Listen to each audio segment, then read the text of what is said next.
Lions Rock Productions.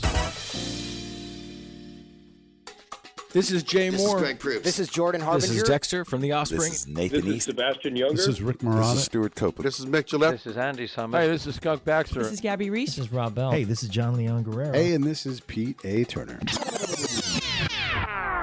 This is Victoria Gordon, and you're watching The Break It Down Show.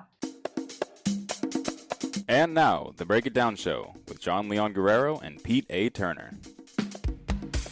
Victoria Gordon's on the show. She is one of these Hollywood slash people born and raised in a show business family, went to show business schools, basically, because this is the only way it can be with the schools you went to. Degrees, all of this stuff. She is not just steeped, she is made of show business. And I'm so excited to have you on and talk to you about pilot season and all of the projects that you're working on. I want to give everybody the chance to look up your stuff. Basically, you just go to thevictoriagordon.com. and you will start to get to know who she is, why she is. And thanks to Lori for setting this up. She's an awesome PR agent. She makes my job really easy. You should know that about her. So, Victoria, tell us. Yeah. One thing about Lori, I adore Lori. Yes. My parents were both friends with Lori separately before they got together. She didn't set them up. They were both friends with her separately. And so for them, there are a few people like that where they were friends of theirs because they all sort of knew from the same circles. And then to have my parents get married was like a big deal. So gotta love Lori. Gotta love Lori. So again, you live in LA, yes, and you're from a family that is music, acting, all of that stuff, writing, everything. So of course you're one of these Hollywood multi-slash people because you have to be able to sing, write, act, perform, all those things. What do you think your main slash is right now? Like, where do you see yourself being in 20 years when you're, this established, top of the marquee name and everybody's like, Victoria Gordon, so the best. Is she a producer? Is she a writer? What is she?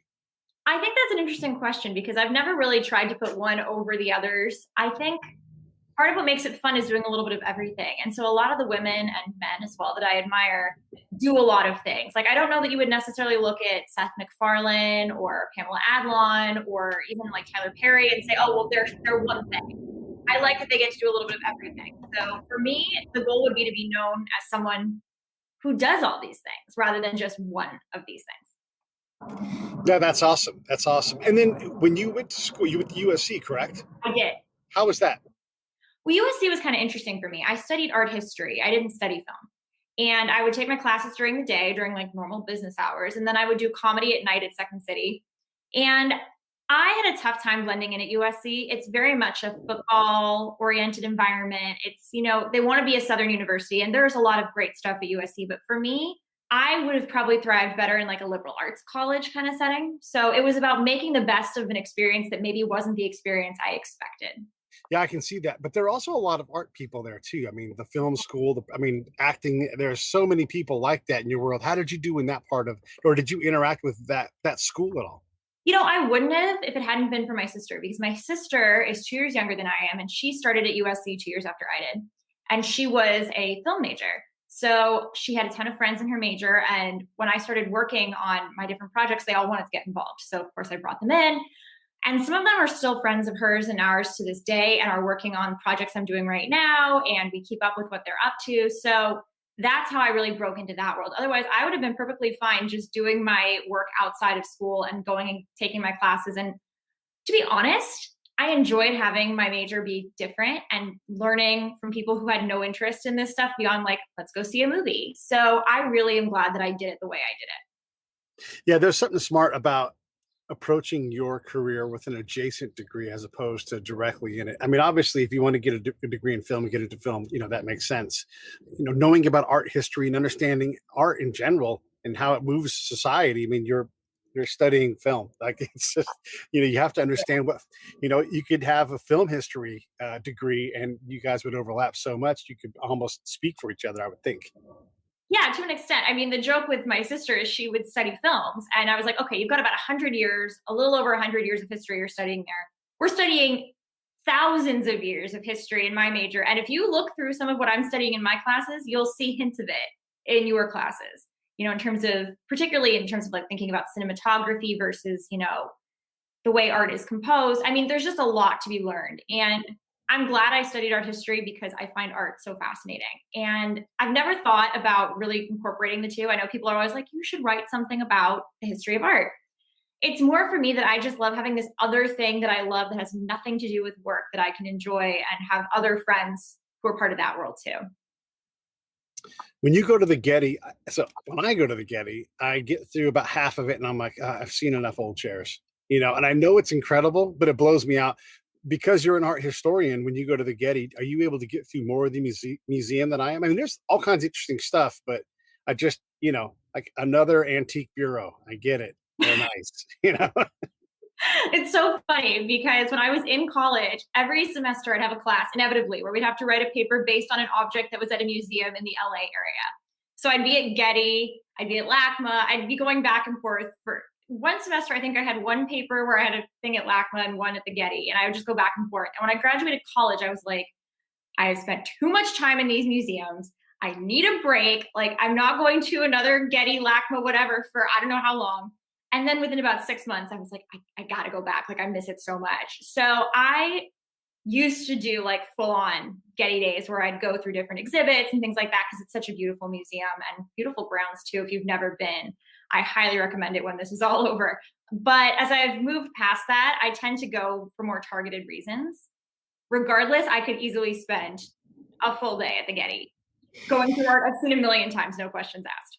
Yeah, you're right. If you haven't been to the Getty, you need to go the next time you come out to LA because it will change how you see at least museums. I mean, this one was purpose built. It's in a gorgeous, you can't have a more gorgeous building and location for a museum. Not anywhere in the United States and probably not anywhere in the world. It is, the building itself is art and the city is turned into art because of where you're at. So it is gorgeous. And the price is right at free. You have to pay for parking, but and when I say there are two Gettys if you come to Los Angeles. There's the Getty that's true. Villa, and there's the Getty Villa, which is by the beach, overlooks the ocean. And that's all antiquities. So like Roman art, Greek art, that is in and of itself. If you go on a lovely day, like a really nice sunny day or something, you can't beat that experience. I mean, I guess being on the beach. But I will tell you a quick funny story. My great uncle was very involved in the arts community in Los Angeles. And in the 60s, when the Getty Museum, the original Getty Museum, which is now the Getty Villa, was being built, my great uncle was invited to perform a concert. He was a symphony conductor for the Getty family or like some event they were doing. So he got to go first to J. Paul Getty's mansion, where he said there was just like art on the floors. Like they didn't have enough wall space for all of his art. So they would literally just have like art sitting around in rooms, like stacked on top of other art. I can only imagine how amazing that was. But then the really cool thing is they had to build a special shell for the orchestra, for acoustics. And that shell was then demolished and that material was used to build the Getty Villa. So that's my little teeny connection to the Getty history. I like it. Yeah, and your uncle was the conductor of the junior orchestra for like 70 years or something, I read. Oh my God. My great uncle was a brilliant man. I just have to say that. He, at 22 years old, in the midst of the Great Depression, said, kids need something to do. And he was a talented musician. So he started a little orchestra. They had 4 members originally. And it eventually blossomed into what became the Junior Philharmonic Orchestra, which he conducted for about 70 years. And I mean, just to think about, like, there was never a charge for tickets. There was never a charge to audition, to be part of it. He provided kids with instruments, with clothes, but also like and he did also refuse donations, which is a minor thing, but it meant a lot because he really didn't want other people to feel like they had to be compelled. He really wanted to do something for the youth. But the thing that stands out to me the most about what he did was that there are people to this day who will say things like, your great uncle made a huge difference in the trajectory of my life. Like without his support and guidance, mentorship, the discipline of being in the orchestra, that sort of thing, I wouldn't be where I am now. And that's people who've done great things and people who are just, now happily adjusted members of society. I mean, it's just really amazing to think that he was able to do that. So I'm honored to be his great niece. You almost made members of the orchestra sound like inmates. I know. It's so funny. I sometimes am like, it's like we've all entered the asylum. Having been I was a member myself. So I can tell you there are times it's a bonding experience. It's like going to camp for a year. But at the same time, it really did make a big difference in a lot of people's lives. And I mean, even all the way down to years later, my great uncle got a call in the 90s about some kid. He was like, who is this kid? I've never heard of this guy. He's like, this guy Flea. Everyone keeps talking about Flea. Who is Flea? Turns out that before the Red Hot Chili Peppers, Flea was a member of the orchestra. And he actually came back to a concert after becoming, a super famous rock star because it had meant so much to him. And like, if anyone's a fan of Weird Al, Bermuda Schwartz, his drummer, was a member of the orchestra as a teenager and has brought Weird Al to numerous concerts and continued to come back well into my teenage years to play the drums occasionally. And he's a really good guy. So it's like these people had a situation where this man meant a lot to them and they were willing to make sacrifices in their, otherwise they'd be doing big professional opportunities. They were willing to come back to us because of how much it meant to them. Just to illustrate like how deep the culture is in this city, a friend of the show, the guy who actually basically got us started going in this direction, he went to school with Michael Balsari, and he's like and he doesn't claim that he taught him how to play bass, but he was playing the bass and he was a couple of years ahead of Michael. And so, he's like, hey, how are you doing that? And there's a bunch of girls around James and he's playing the bass and everything. Yeah. But like, there's all these little things where at the same high school, it's Anthony Cletus and all these different people that are going to go into the arts in some form or fashion. And that's one of the things, like that is why you are who you are, because it's like being in North Carolina and not getting into NASCAR. It's just not possible. Like you're born from a place where all these things come from. So when you go to your summer camp at the symphony, it's your great uncle, who's leading this thing and he's creating legends. Even if they get out of music or something else, they learn something about art and how to do it through him and through all these other peers. I mean, when your peer, one of the guys in it's a crazy story. So also at the same time as Flea, when he was just about to pick up the bass, was James was in a band with a guy named Saul who ended up becoming Slash. It's like these guys are all in the same hemisphere, that same school, and it's like, so who has come out from your era that we would recognize in terms of like, yeah, this person used to be in drama and now they're this world famous director. Like, how have your peers progressed? Oh, wow. My peers. Well, it's worth noting I'm 27. So my peers are still sort of finding their footing. Right. Recently though, my school did induct Josh Trank into the High School Hall of Fame. I went to Beverly Hills High School. Okay. So we've got some pretty illustrious ones, but Josh Trank, the Fantastic Four director, whose mother was my school teacher and whose aunt was my first grade teacher, is now in the Hall of Fame. We've had some really interesting people come out though in recent years. I would like to think I'm one of them. Of course. You never know. My sister tells me all the time, this person we went to school with is Instagram famous now, or that person we went to school with is Instagram famous. So it happens. I think what we're seeing more from my generation though is an emphasis on more like career, like less of an arts career thing and more of like building a larger presence outside of LA. Like I think in previous generations, a lot of people, once they were in LA, stayed in LA because that was a huge deal. You came to California. And COVID notwithstanding, because a lot of our friends did come home during the pandemic, most of our friends have left the area. They're living in New York. They're living abroad. They're living in other big cities. Some of them are living in some small cities. I mean, there's a lot more travel and a lot less of a focus on let's all be in the arts and be famous entertainers. Whereas I think in a previous generation, like when my mom went to high school, it was all celebrities' kids. My mom also went to Beverly Hills High School. Her classmates were either celebrities' kids or later became celebrities themselves. That's less the case with my generation. There's less of a focus on that in my group of Beverly High alums. There's one thing to be Instagram famous, and there's nothing wrong with that, or TikTok or any of those things. That is a modern way to do it. It's a whole nother thing to grab this thing and go and stand there in a gown and sing in front of people and be the center of attention, ideally with, thousands of eyes squarely on you and they're all within 100 feet of you. I mean, that's a different kind of famous. So it takes courage. A lot of people in this town, right? They start out in that track, but they find out that they're better producing or assisting the producer or something else behind that microphone. Those few people that can walk through those curtains and take that 10-foot step, stride up to the microphone, it's a different ballgame. Oh yeah. Comedy and music, by the way. Comedy and music. That's talk about that. I mean, that takes some guts to go up there and do. I mean, some people say the one time I did comedy, right? And you're out there performing on stage in the major leagues in Hollywood. it's a combination of factors that make it seem smaller to me. I mean, I grew up here, so it's not like a lot of people cut their teeth somewhere else and then come here. I wasn't going to leave to come back and do that. Like that wasn't logical. So this is where I grew up. These were my options. And to be honest with you, I've been the kind of person since I was very little. I always tell this story. My mom tells it really. When I was 2 years old, my great uncle used to have someone bring out a baton to him as like part of his show. So when I was 2 years old, she had me walk out with his baton. She just sort of pushed me out on stage and was like, go, be the little baton girl. I don't even know. I might not have even been to yet. And apparently I sort of toddled out and did what I did and smiled and was cute. And the audience was just loving it. And my great uncle was the kind of guy who was like very precision oriented. Like if you've ever seen the maestro on Seinfeld, I'm still convinced that there was an orchestra member who wrote for Seinfeld and created that character based on him. So he was usually like very in the moment. But my mom said even he had to stop and chuckle at this little girl walking out on stage, catching everyone's attention. Like even he thought it was charming. So from the time I was very little, or like my parents will tell anyone who will listen, when I was about 5 or 6, I had my first violin recital. I was a violinist as a little girl. And I don't know exactly what the deal was. I guess I was like playing at home. It was like Twinkle, Twinkle, Little Star. Like it wasn't hard music. So I'm just kind of playing at home. And they're like, whatever, it's fine. It's a kid's recital.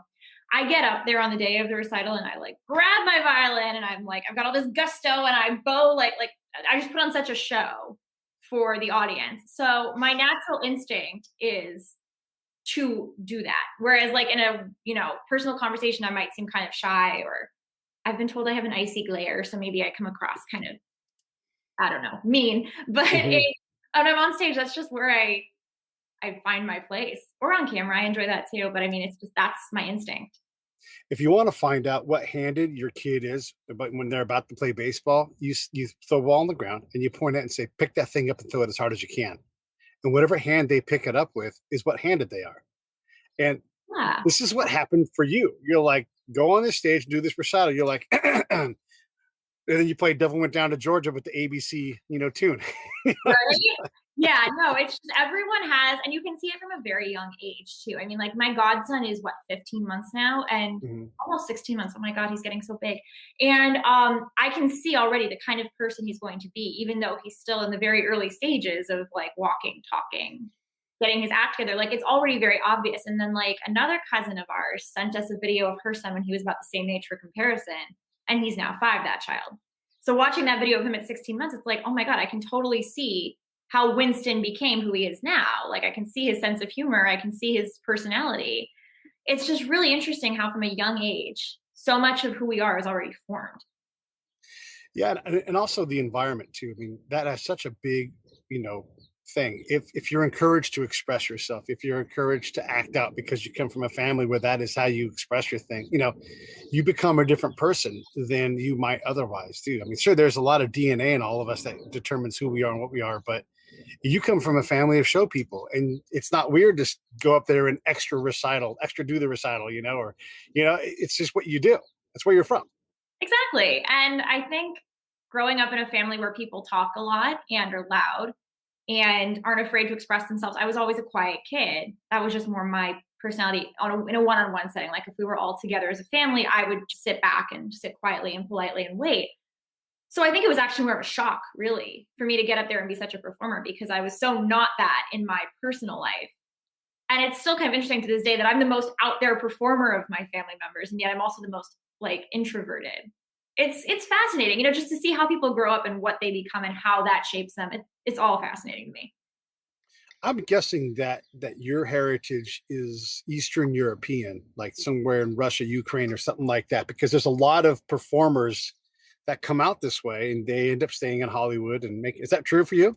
Yeah, well, I'm really into genealogy.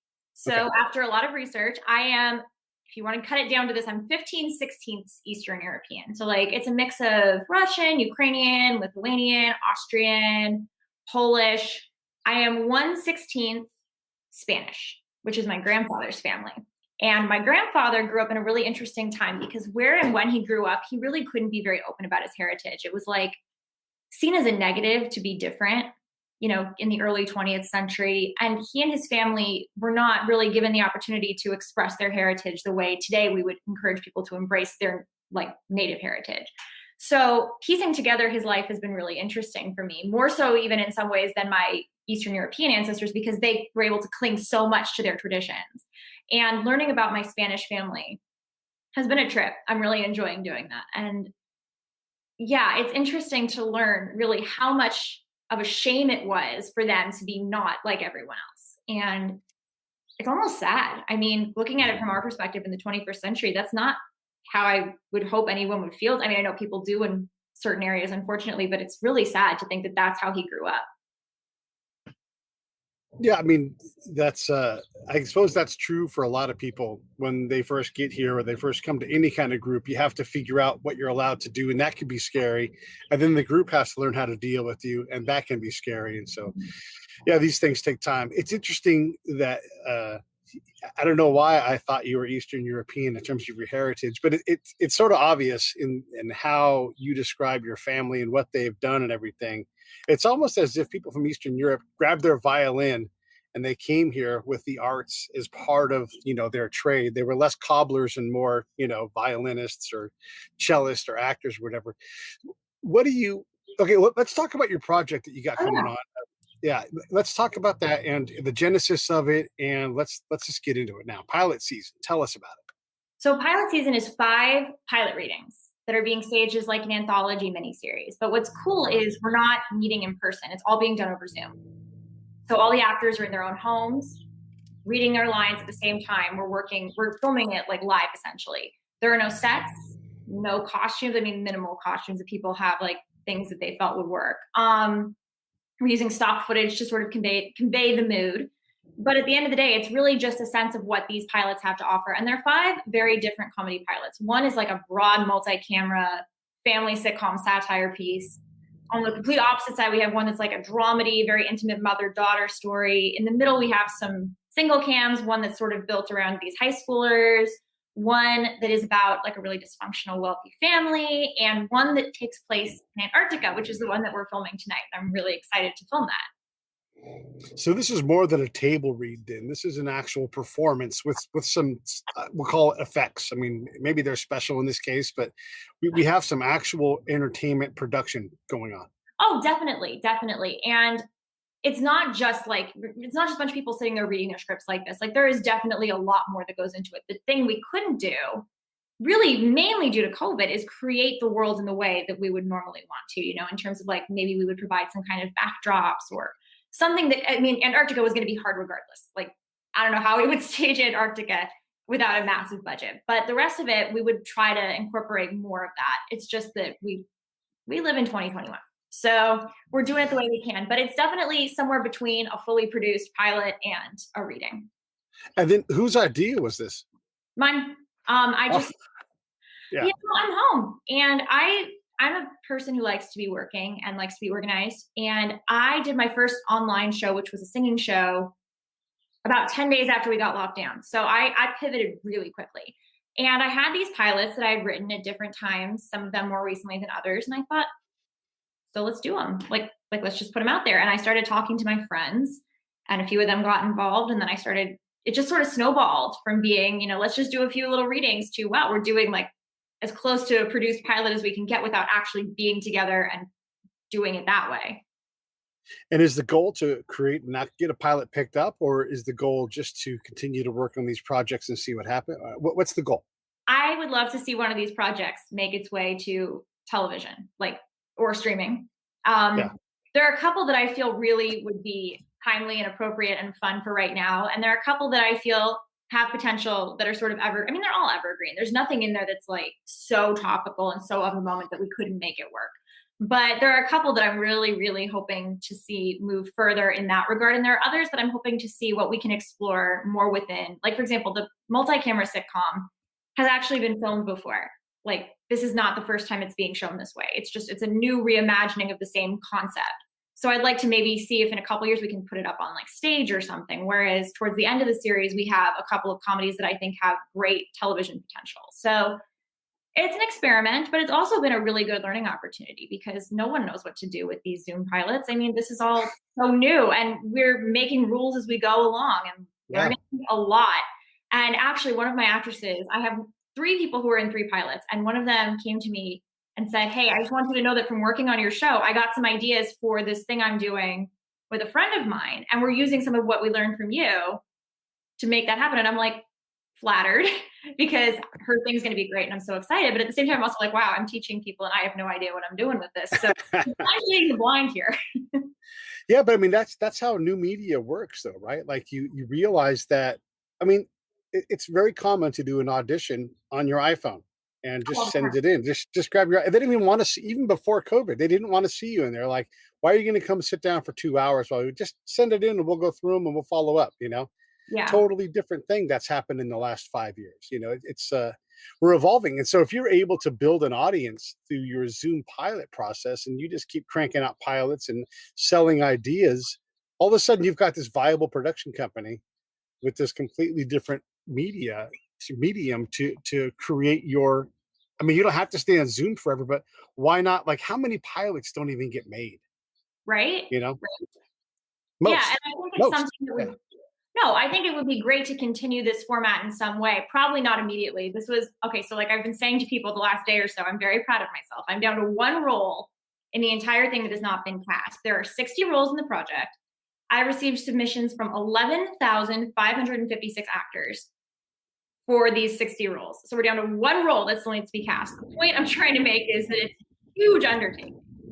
So it's something that the more I get into it, the more I'm like, we could do this again, realistically. I think it would take a few months off. We need to, this will be season 2. So we'll take a few months off to another season. But I think we have to come up with this was a first try. So nothing is permanent. And we changed from weeks. This is our 3rd week of taping tonight.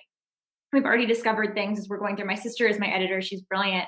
And she finds things. She's like, we need to change how we do that when we film it next week. Because if I do that again, it's going to take me another hour to edit. Or like, it would go a lot more smoothly if we did this when we're filming instead of that while we're filming, because it'll just make everything look better. So we're all learning, and I'm glad to be on the front end of this.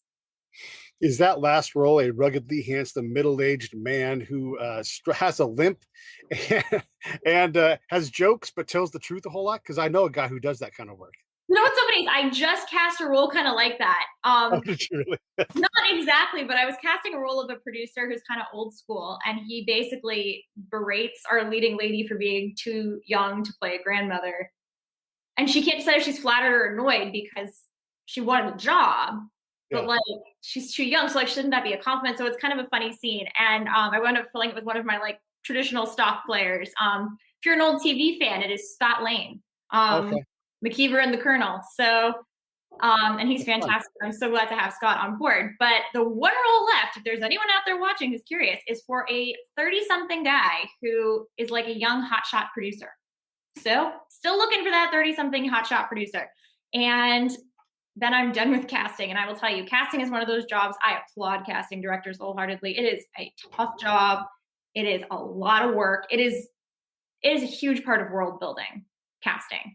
And it is one of those jobs that I am more than happy to hand to the appropriate casting director, because as much as it can be fun, after a while, it's really not my expertise at all. And the people that are really great at it, and I've not had really any casting people on, but I know some of them now. It's not that they have a lot of people; they have the right people, and they're like, it's one of these couple of people that I have, and I already know they'll say yes. So like the exact person or group of 5 or 6 people, and also that you have influence with them and they'll say yes to this project. Like there's really, it's a different level of the game with that.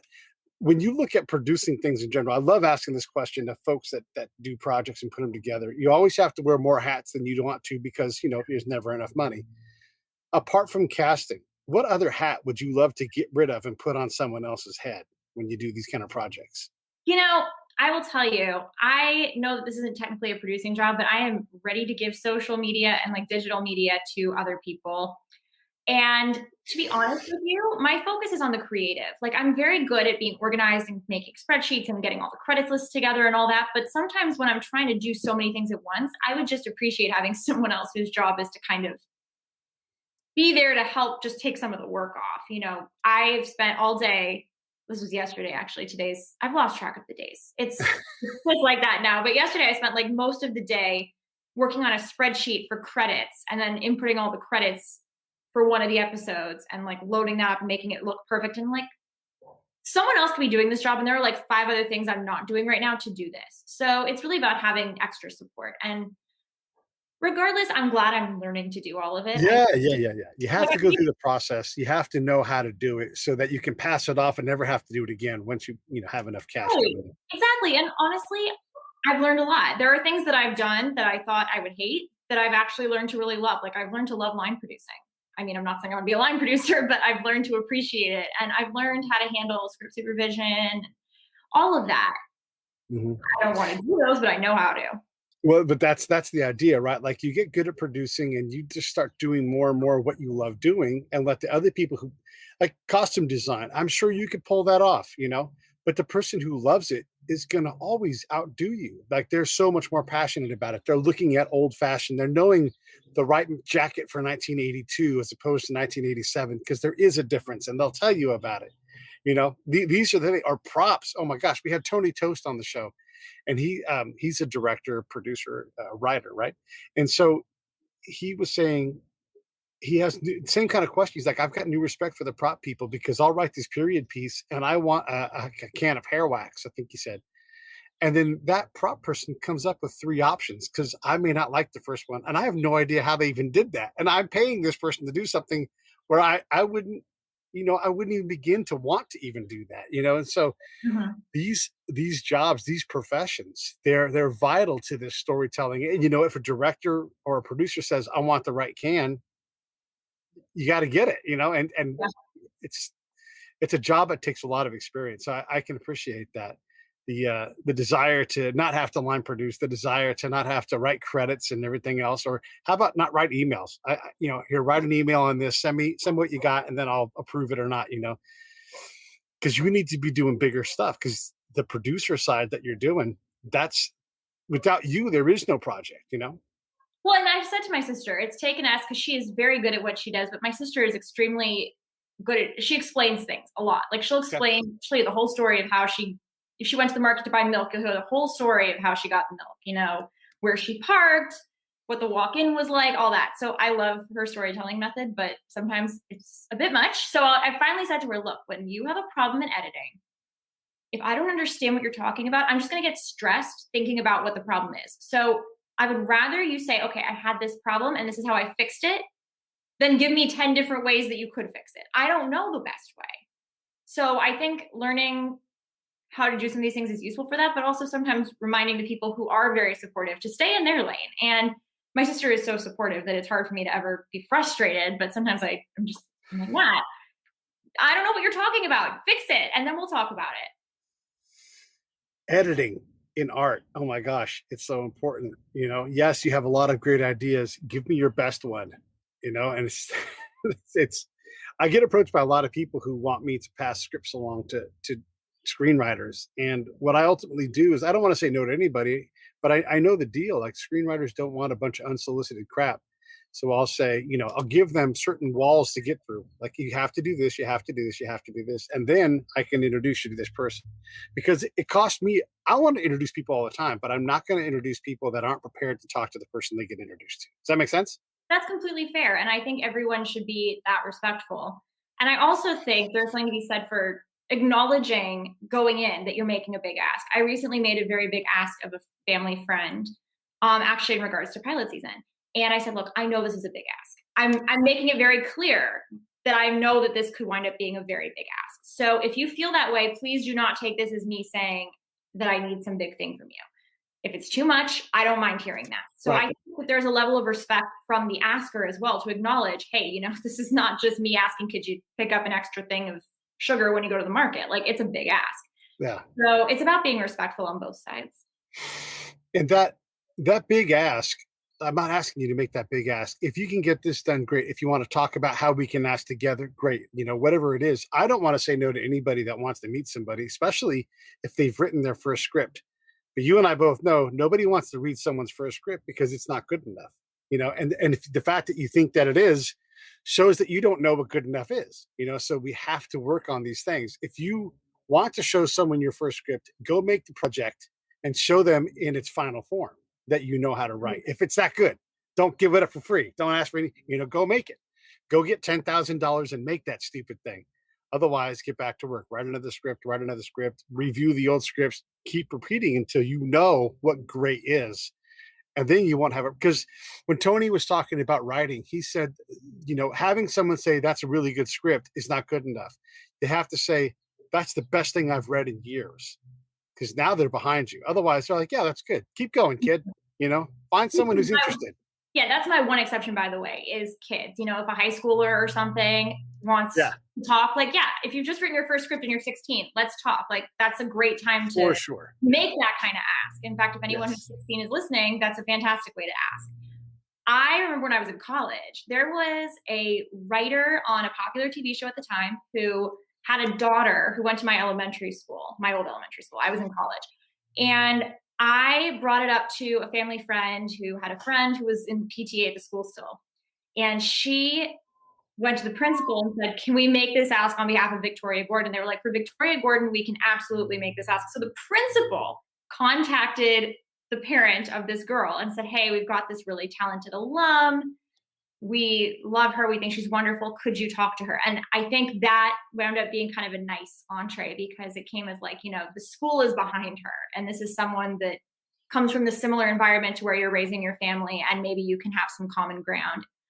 And that was really helpful. And that's the kind of ask that is hard to turn down because even if you're young, I was young, I'm still young, but I was young then. And it also had this very personal touch of, community background. So, whatever you can find is a good entree. I would say the worst way to do it is be like, hey, I watched this guy's podcast and now I want him to send my stuff to a screenwriter.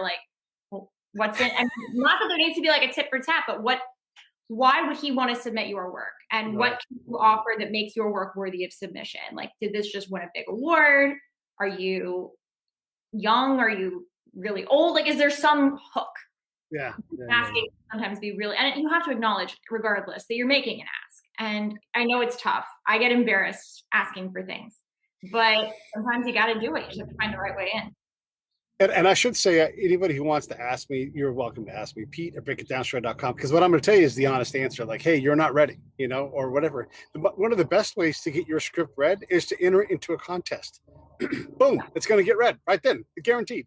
So enter your script. And then it turns out the people that read scripts are wanting new scripts. They want to read new stuff. There's not a better path than that, and then if you win these things, you instantly become known because you won a contest or you took 3rd or 10th. All those are wins in the script reading world because really good people read your script and said it was among the best of all they received. So submit your scripts to contests, please. Do yourself that favor. I say this all the time. Look at this. This right here is a very powerful film tool. You're walking around with it in your pocket or your purse or in your hand. You're looking at it while you're walking. Don't do that. You got one right here. Use it. If you have some scenes you've written and you're like, I just want to see how this looks, grab a couple actors. It's easier normally, but grab a couple people and just put the scene out. And you will learn so much about how to compose a shot and how to put it together. I just think you cannot replace practical experience. If I hadn't had some of the practical experiences that I had with producing at the tail end of my college experience and into my early working years, I would not be where I am now. So don't wait for permission. Don't expect that the one way in is with some magical gatekeeper opening the doors and you can just walk right through. You have so much power in your own tools that you walk around with every day. So just go for it. A lot of very famous people put projects on Vimeo. They put projects on YouTube. They put projects in a number of places that you have equal access to. You may not have their name. People may not watch it as much, but you can put your stuff up in places. You can put your stuff up on, so many places. You can paper it all over Amazon, whatever you want. You can Roku. You put your stuff on Roku. So it's definitely possible. And people should definitely create that. You said that you're young. And I don't want to say that you're old. That's the wrong word. But you are experienced now. You're 27. Yes. When do you stop saying that you're young? When do you stop saying, I'm still sorting it out? Fair question. I definitely don't cling to that much. My point was more that I recently said to someone when I was young, and they were like, you're still young because, you're in your 20s. I have t-shirts older than you. And I was like, oh, okay, cool. I'll take it. I tend to not rely on the young or old model, though. I feel there is such a weird obsession with people being the youngest to do something or the first 14-year-old to do whatever. Before long, we're going to be the first fetus to, write a screenplay that was nominated for an Oscar. I think we put too much stock in that because there is so much to be gained from experience and maturity. And I think back on things I did when I was very young, like even in like 16, 17, even into my earlier 20s. And I needed to do those things to grow and become who I am today. But they probably didn't need to be, I mean, sometimes they were public and that was wonderful, but a lot of it was just growth. You know, like I sang and I went through a big vocal change around like 23, which is relatively common actually for young women in particular to sort of go into more of an adult voice at a certain point. And it's like, if I had spent so much of my energy trying to make my singing something earlier, I don't know that I would have been able to really convey who I am as a singer because my voice wouldn't have been ready for it. So I don't really think of it in terms of like, let's talk about how young I am, or let's talk about how old someone is. Like, it's not a contest. It's not a race. Just be you. And you can also say that it's really hard to outact Michael Caine. You're not going to be better than him. You might be a great actor yourself, but you're not going to outact Michael Caine. And you're probably not going to outsing Tony Bennett. Tony Bennett can barely sing. His lungs are so weak and so old. But I guarantee he kicks your ass. Almost everybody in the world loses the singing fight to that guy. So there's something to be said for some solid seasoning and working at your craft for a long time to adapt to whatever a changing voice, an evolving body, whatever it is. These things are all things that artists have to sort out. That's why painting artists have different periods and everything. You sing cabaret. What an interesting choice for a young person. Who the fuck are you to take on that? It's like, come on. How did you come up with that? And fantastic, by the way. I love it. Well, thank you. I always loved show tunes from the time I was very young. We used to drive around in my mom's car and listen to the XM radio Broadway channel with John Von Seusten, if that makes anyone feel familiar. He passed away, unfortunately, but that became the Sirius channel now with Seth Rudetsky, Christine Petty, all them. And my mom would have us identify the song, the musical, and the composer from a very young age. And we'd drive around with Sondheim CDs, or I think originally cassette tapes. So like my family's really into musicals. And as I got older, that's what I loved. My voice gravitated towards that. I have naturally very curly hair. So Bernadette Peters was often talked about. And I love singing. So I tried to sing different genres at different times. I tried to sing country. I tried to sing pop. I was just never really into that. It always came back to show tunes. And then I read a quote maybe 5 years ago from Billie Lourd, who is Carrie Fisher's daughter. And Billie said that her grandmother, that would be Debbie Reynolds, was encouraging her to do a cabaret. And Billie said, "Grandma, no one my age does cabaret." And I was thinking, right. Why not? Like, why are we not taking this on? There's so much rich material there. And I looked at a lot of my favorite performers in that sort of theater realm, and they all started doing cabarets before moving into what I love, which is the symphony shows. And I just went, okay, fine, I can do a cabaret. So I did a cabaret, and it's evolved quite a bit from there. But I just think there's so much great material, and cabaret is such a creative form because it doesn't, people think, oh, it's just a bunch of like old music. No, I have seen cabarets feature pop music. I have seen raps at cabarets. Like, it can be pretty much anything. It's really more about the sort of overall show setup and the theater to an extent. Yeah, I love cabaret. I love show tunes, and you're right. I mean, just think about Michael Bublé. He said all of these crooners are going away. I love this music. There's still a market here, and he was right. I mean, if you're the number one young cabaret singer, we are younging you again. You can go out. I mean, there's I can't remember their name, and actually they sing sometimes with Michael Bublé. I wish I could remember their name, but there's like a Lemon Sisters act in modern times. They're not the Lemon Sisters, but they focus on, and they're from that era in terms of how they dress and how they sing and everything. But they smash, they kill. I mean, if people want to see that still, and that's how great all of those sisters acts were from the 40s and 50s. They still resonate today. So go fill that void. Hell yeah. Why not? Mm-hmm. And I'll tell you, Billie, if you're out there somewhere, I know you've got a baby, but you would make a great cabaret performer. I love it. What songs do you love to sing? Like, what are your ones you really, really love? I love doing Sondheim. I have a voice for Sondheim. People always said Sondheim was really hard, and that just never happened for me. I would take a Sondheim song I had never done before and just nail it because I loved it so much. So Sondheim is a big one for me. I love Golden Age music. I did a whole show this past summer, that was a tribute to the Golden Age, and I ended with The Party's Over from Bells Are Ringing, and I just did a whole bunch of like vintage show tunes. So I love being more traditional. I think the 70s and 80s were also a golden age in theater. pre-mega musical, like the whole London invasion thing in the late 80s. But I mean, some of the great works in the 70s and 80s when you had like Stephen Schwartz and Andrew Lloyd Webber to an extent, and Sondheim, like really just putting out some of their best work. I rarely do more contemporary selections. Do you ever consider taking contemporary selections and cabareting them? And then, if so, what artist do you think suits to that kind of a new like? You know who's great at that is Pomplamoose. They take Yeah. songs and they are just we've had actually Natalie Dawn on the show. Oh my I God. love what they do. It's so fantastic. And even if it doesn't all stick with me, when it does, it's so good. And I give everything a try because they're just so fantastic. So who would you want to cabaret or sing in that style that does music right now? Oh my gosh. Well, I love Scott Bradley's postmodern jukebox because he's doing that. And I think it's so clever. I think I would probably want to take the music of my childhood, which is, the radio Disney pop, and really give it that kind of vintage spin. I think it's music that resonates with my whole generation.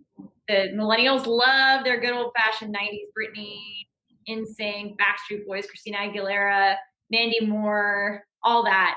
And I'd love to see how that could come together. Now, the trick is I'm not an arranger. I have an amazing arranger I work with, but I'm not an arranger. So it would be about finding someone who could really take that idea and help drive it forward. How many minutes of the day are you singing just around the house to your cat, all that stuff?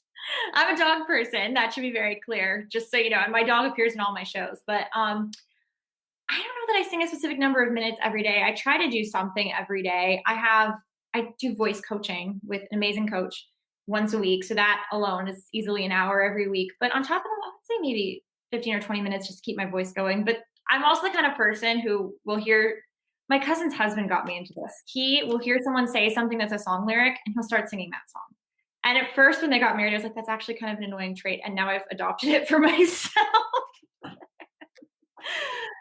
Yeah, my poor significant other. I take songs all the time and put my own lyrics in it. I sing to the dog. I sing to the dishes. I sing like when I'm shaving. I have a shaving song, but I don't even think about it. It just comes out like I'm What's your shaving shaving. song? Huh? What's your shaving song? I'm shaving. That's right. I'm shaving today. Yeah, I'm shaving. It's a super jingly. I love it. I love it. Yeah, and there's all kinds of things like that where I just, I enjoy singing like that, and I'm not belting that out. It's mostly to myself, but out loud. So, I love it. I love that. yeah, it's a lot of fun. Musicals. Are you thinking at all about getting on the stage when it's safe to do so? You have to say that for everything now, but go it and I mean, one of the things I love about Southern California is between where you're at in San Diego, you can be on 100 different stages doing a live piece of music in 100 different styles, and so if you want to cabaret sing, there's probably 1,000 places for that, of various size and fantasticness. Do you want to do some musical stuff like at the different theaters around town, or what are you thinking about stage work specifically? Well, my first dream when I wanted to become a performer was to be a Broadway star. So I wanted to go to New York and do the whole thing. And then I was in high school and I thought, I'm here. I'm not going to New York. So I might as well not limit myself. And I started doing acting that got me into like TV projects and things like that. And I haven't left since. But being on stage has always been a huge part of my dream. I've always dreamed of playing Mabel in Mac and Mabel. And I will tell you, last year I was in a concert right before the shutdown, like late February, almost a year ago exactly. There was a Sondheim birthday concert, and I did Getting Married Today. And that's from Company. I want to play Amy. Like, I love that part. There are so many parts I would love to play at some point. I mean, I even love like the classics. I'd love to play Nellie Forbush. I love theater and I love to be on stage. I, of course, don't know when that's going to happen, but it's something I would eventually like to do. I mean, we're getting there though. We're getting to the point where it's going to be, let me see, how do I want to say this?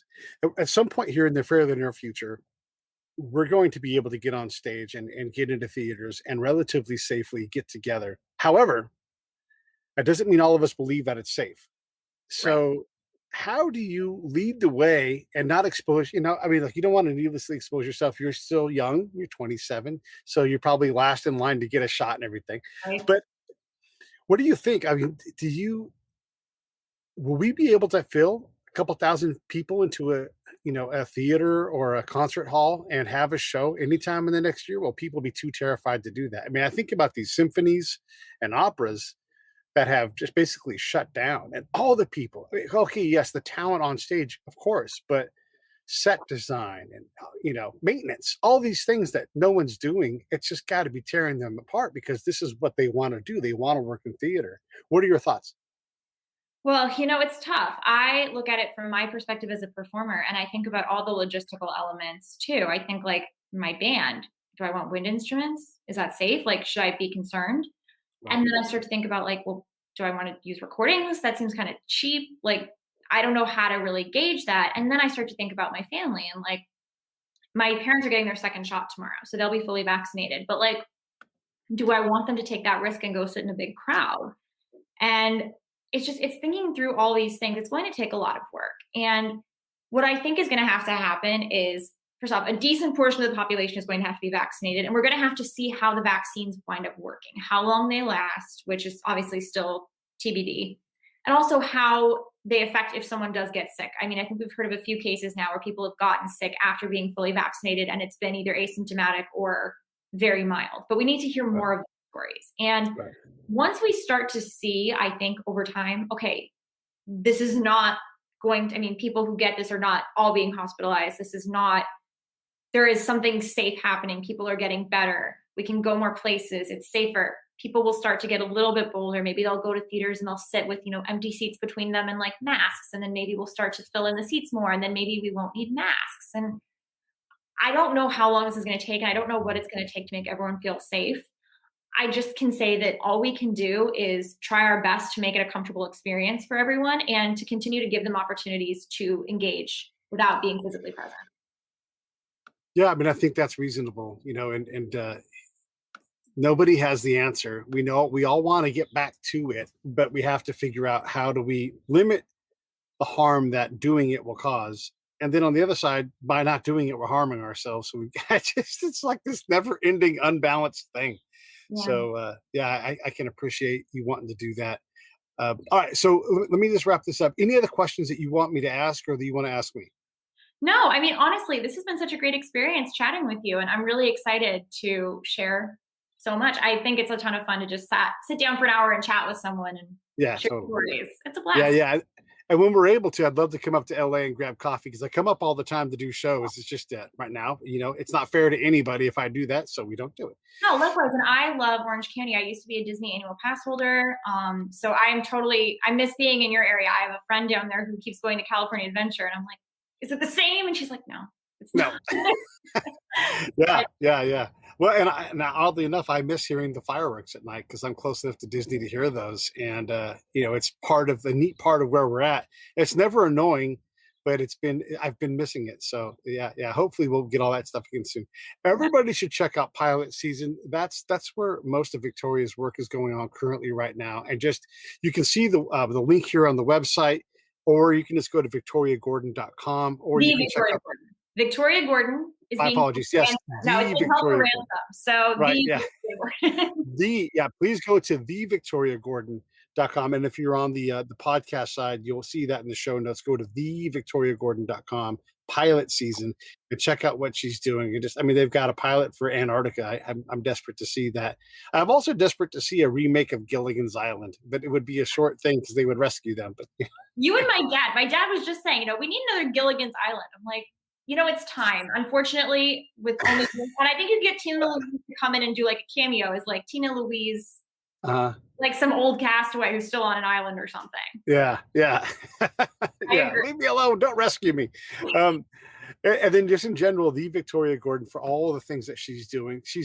I just think the world of you. I love that you're out there doing it. I love that you're doing cabaret and that we were able to talk about musicals and stuff because it's one of my favorite art forms. I mean, I love opera. I love musicals. I saw Come From Away. Everybody was raving about Hamilton. I saw Come From Away and I'm like, that's for me such a great, like it blew Hamilton away. Like when you see something great, you see a lot of great musicals. Hamilton's a great musical, by the way. But you realize if you think Hamilton's great, go see more musicals. That's what I want to say. Because you're going to be like, oh my God, these people are incredible. Come From Away has people individually playing 4 or 5 roles. They're doing stage design Have you ever seen it?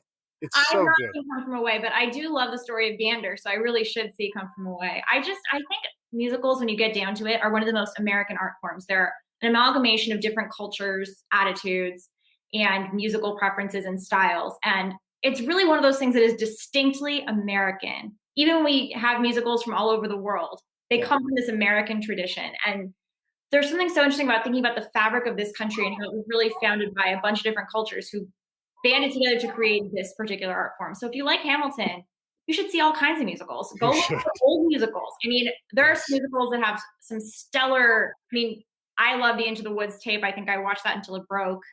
Sunday in the Park with George is another one that's on video. But there are so many. Don't limit yourself to just things from the last 10 or 15 years. Look as far back as you can, and you will discover so much.